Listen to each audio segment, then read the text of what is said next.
భీష్మ ప్రతిజ్ఞ అనే మాట మీరు చాలాసార్లు విని ఉంటారు. కానీ దాని వెనుక ఉన్న అసలు కథ తెలుసా? ఎన్ని కష్టాలు వచ్చినా ఇచ్చిన మాటకు కట్టుబడి ఉండే దానినే భీష్మ ప్రతిజ్ఞ అంటారు. భారతంలో భీష్ముడి అసలు పేరు దేవవ్రతుడు. అతని తండ్రి శంతనుడు సత్యవతిని వివాహం చేసుకోవాలనుకున్నాడు. కాని సత్యవతి తండ్రి ఒక షరతు పెట్టాడు.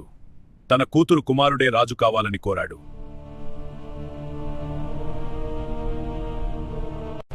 తండ్రి సంతోషం కోసం దేవవ్రతుడు ఆజన్మ బ్రహ్మచారిగా ఉండాలని ఘోరమైన ప్రతిజ్ఞ చేశాడు. అందుకే ఆయనకు భీష్ముడు అనే పేరు వచ్చింది.